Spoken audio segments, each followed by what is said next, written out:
Diskriminasi gender di transportasi laut masih kerap terjadi sampai sekarang. Belum semua pengusaha pelayaran di Indonesia menerima pelaut wanita dengan tangan terbuka. Sekalipun sejarah telah membuktikan bahwa pelaut wanita pun banyak yang menjadi pejuang di negeri ini, namun dunia pelayaran di Indonesia tetaplah menjadi dunia yang tak ramah bagi perempuan. Atas nama pelaut wanita khususnya, kami mengucapkan banyak terima kasih atas kesempatan dan waktu yang diberikan kepada kami untuk sedikit berbagi cerita tentang bagaimana seorang pelaut wanita berjuang dalam meniti karir. Dan kami berharap Top Karir bukan hanya mengangkat isu-isu seperti ini nanti, bukan hanya di Hari Kartini saja.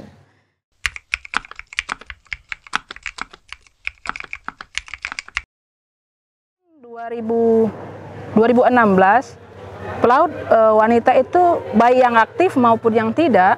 Kenapa saya bilang yang aktif dan tidak? Karena yang tercatat di data Kementerian Perhubungan, Direktorat Perhubungan Laut, kan sertifikatnya, yang tercatat sertifikatnya, bukan status layar dan tidaknya kan.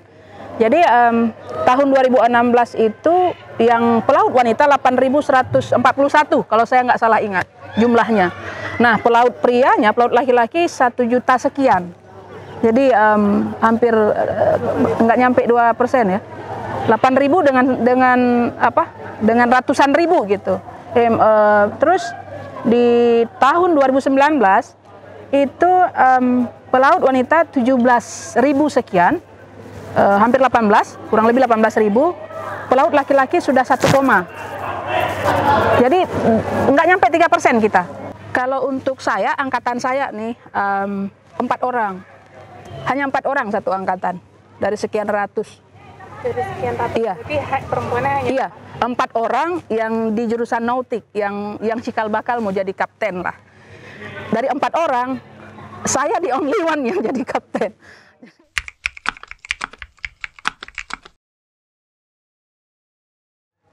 Honestly, di dalam kemampuan, dalam hal profesionalitas, kesetaraan itu jelas.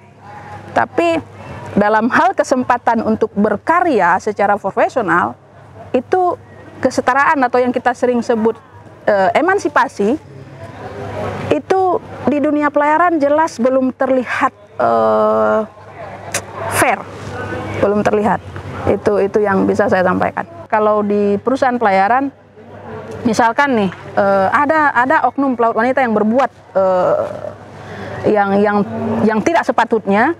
Bukan dia sendiri yang di blacklist dari perusahaan itu, tapi seluruh pelaut wanita Indonesia akan di blacklist dari perusahaan itu. Di darat, misalkan karyawan, pegawai wanita yang berbuat masalah si A, misalkan ya udah si A aja kan, nggak di blacklist gendernya.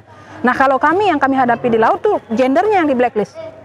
Jadi gendernya yang di blacklist. Makanya kita wanti-wanti banget nih sama pelaut-pelaut wanita sekarang agar menjaga, bukan hanya menjaga dirinya secara pribadi, tapi komunitas kita, profesi kita, wanita, nasib pelaut wanita Indonesia akan kamu pertaruhkan di tanganmu, akan kamu pertaruhkan nasib pelaut wanita di luar sana. Kalau kamu macam-macam, ya perusahaan itu nggak akan terima gitu loh.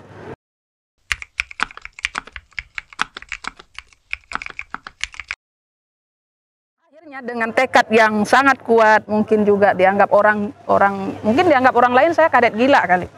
Karena seorang kadet berani melangkah ke Departemen Perhubungan Laut, saya menemui seorang petinggi yang memang harusnya beliau bisa membuat sebuah kebijakan. Saya menemui beliau pada saat resepsionis, sekretaris beliau nanya, ada janji, saya bilang sudah ada janji. Nekat saya. Tapi saya tidak mewakili kampus saya, tidak mewakili alma mater saya mewakili pelaut wanita Indonesia. Terus sekretarisnya nanya, ada urusan apa? Urusan pribadi, saya bilang. Kalau beliau nggak mau temui saya akan bawa pendemo ke sini, karena tahun itu tahun 98 lagi rame-rame demo kan. Jadi beliau nemuin.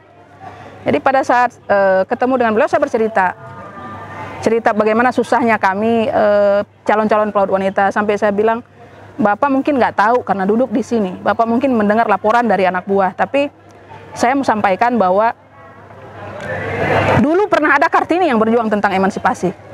Terus dilanjutkan oleh Kartini yang lain, yang mendobrak dunia pelayaran Indonesia. Jadi Kartini yang lain ini jadi nakoda wanita pertama Indonesia. Tapi di balik itu masih banyak lagi Kartini-Kartini yang lain yang akan mengikuti jejak Kapten Kartini ini. Tapi berikan kami kesempatan. Saya bilang, berikan kami kesempatan untuk berkarya. Kalau tidak, tutup saja sekolah pelayaran untuk wanita, nggak usah ada wanita. Kan di sekolah kita dididik sama loh.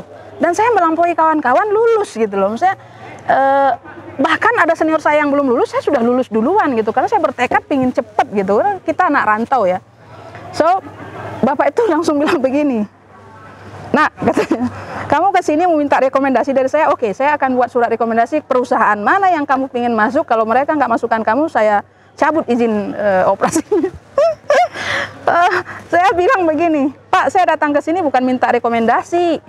Saya hanya curhat, hanya menyampaikan keluh kesah. Mungkin suatu hari nanti adik-adik saya akan mengalami hal seperti yang saya alami kalau saya tidak bergerak. Saya memang kadet, saya bilang baru kadet, tapi saya ke sini tidak mau minta rekomendasi. Masih ada yang merekomendasi yang lebih tinggi dari Bapak.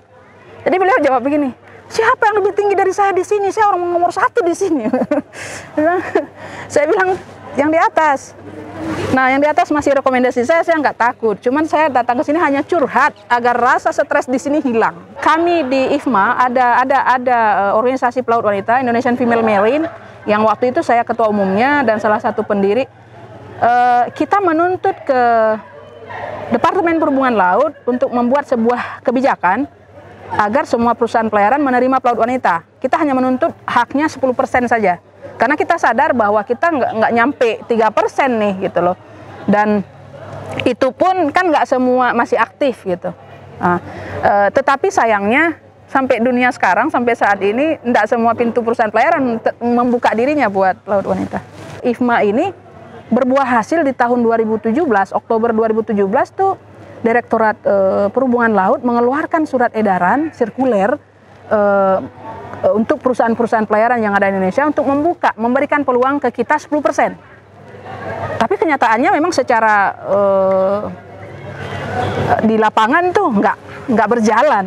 Iya, dan saya pribadi bersama kita pengurus di IFMA, kita door to door. Jadi kami juga tidak mau menyalahkan pihak manapun. Jadi kami ingin tahu secara kita lakukan pendekatan persuasif. Ada apa? Kenapa mereka menolak pelaut wanita, mempekerjakan pelaut wanita? So ada beberapa yang beralasan menjadikan hal-hal sepele itu yang nggak masuk akal itu jadi alasan penolakan. Ada perusahaan yang seperti itu. Ada juga perusahaan yang mengatakan begini, Cap, kita tidak meragukan kemampuan pelaut wanita. Secara knowledge-nya, secara skill-nya. Tapi yang kita ragukan adalah kekuatan fisiknya. Kekuatan fisik.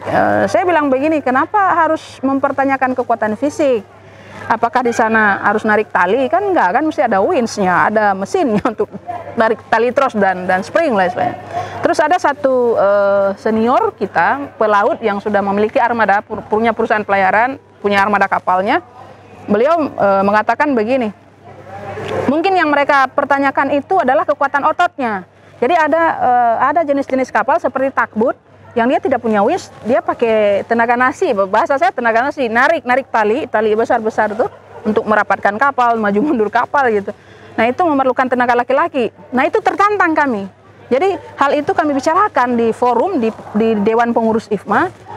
Terus kita mencoba merubah stigma ini.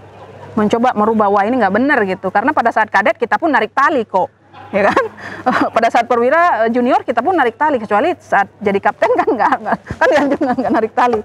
Jadi kita coba mendekat ke salah satu senior yang beliau ini, saya mungkin acaranya pernah dilihat kali ya, waktu itu tahun 2018 kita launching kapal satu setnya wanita semua.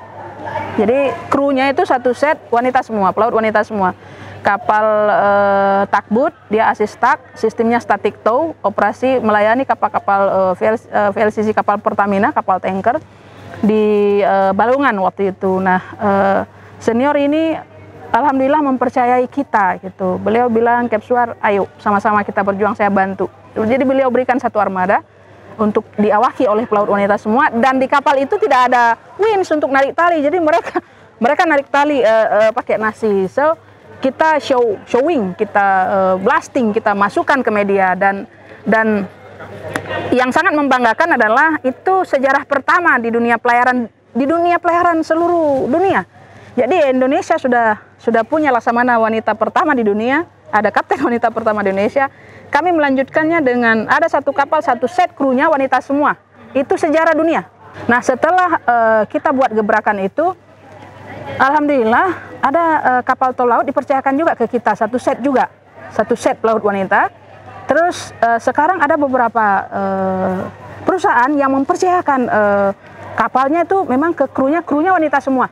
Satu set krunya wanita semua, dan alhamdulillahnya lagi perusahaan-perusahaan lain juga ikut memberikan peluang. Tapi kami masih belum merasa perjuangan ini belum berakhir gitu. Perjuangan kita tuh belum kita rasa berhasil, karena masih banyak perusahaan-perusahaan bonafit di Indonesia ini yang sampai saat ini masih menutup pintunya rapat-rapat. Walaupun kami sudah door to door mencoba menjalin komunikasi secara dari hati ke hati, bahkan kami menyampaikan kalaupun misalkan terjadi sesuatu dan akan mengakibatkan kerugian terhadap perusahaan, kita akan ganti rugi. Mereka juga belum bisa memberikan kepercayaan itu. Dan saya tidak menyalahkan pihak manapun. Saya lebih mencoba agar adik-adik ini paham apa yang harus mereka tunjukkan agar orang percaya. Jadi lebih saya tekankan ke adik-adik pelaut wanita, para regenerasi saya, dan pun yang masih taruni yang bakal menjadi pelaut wanita nanti, mereka harus menunjukkan bukti dulu gitu loh. Harus mematahkan nih persepsi dari pihak perusahaan pelayaran bahwa ada sesuatu yang membuat kami tidak percaya. Nah, patahkan itu, dan itu butuh perjuangan saya rasa. Tapi kan hasil tidak akan mengkhianati usaha. Iya, seperti saya 1 tahun cari door to door ya.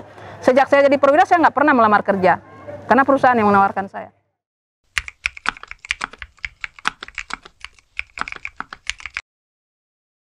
Menjadi pelaut wanita bukan hanya sekedar Anda itu naik ke kapal terus jalan-jalan ke luar negeri gratis dan dibayar, bukan hanya sekedar itu, tapi jadilah pelaut wanita yang memang benar-benar bisa dipandang layak menjadi seorang perwira yang baik secara karakter, terus knowledge-nya terpenuhi, terus bisa menjadi kapten wanita, nahoda wanita yang tangguh gitu loh. Buat adik-adik saya di luar sana atau yang masih mengikuti jenjang pendidikan sebagai taruni, bekali diri dengan karakter.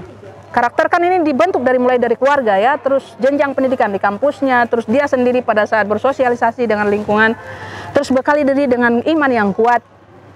Kenapa saya bilang iman yang kuat? Karena di kapal itu pergaulannya bukan seperti sebuah rumah, tapi seperti sebuah kamar.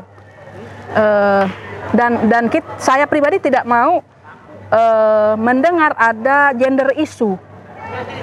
Saya tidak mau mendengar ada harassment di atas kapal. Saya nggak mau mendengar hal-hal seperti ini terjadi karena kesalahan si wanitanya gitu loh. Jadi iman ini harus benar-benar kuat. Adik-adik saya, para regenerasi kami di luar sana, mulai saat ini berhenti mengeluh, apalagi mengeluh di sosial media, karena orang hanya sibuk akan saling membuli, bukan membantu memberikan solusi yang baik. Berhenti mengeluh, jangan pernah menganggap Anda tuh lebih susah berjuangnya ketimbang orang lain, karena kami sudah menjalani itu. Terus jangan pernah menganggap diri Anda lemah, karena selalu saya bilang kalau kita memandang diri kita rendah, kita lemah, orang lain juga akan sama. So yang pasti jangan juga menjadikan gender Anda sebagai sesuatu yang menghalangi Anda untuk berkarya. Jangan membatasi diri Anda karena gender Anda perempuan. Jadi mulai sekarang berpikir secara realistis bahwa wanita itu bukan kaum lemah, itu mitos. Karena apa yang bisa dilakukan oleh laki-laki, insya Allah kita bisa. Apa yang kita bisa, belum tentu laki-laki bisa.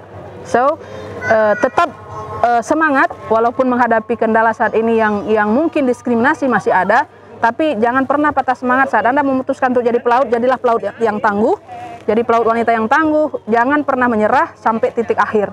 Kalau misalkan Anda, saya jenjang sudah ANT 1, jangan cuma berhenti di ANT 1, tapi jadilah, benar-benar jadilah nahoda di atas kapal, nahoda yang bisa membawa kapal tuh keluar, bukan hanya di dalam, tapi ke luar negeri, taklukkan samudra, sampaikan ke dunia luar sana bahwa pelaut wanita Indonesia itu patut diacungi jempol.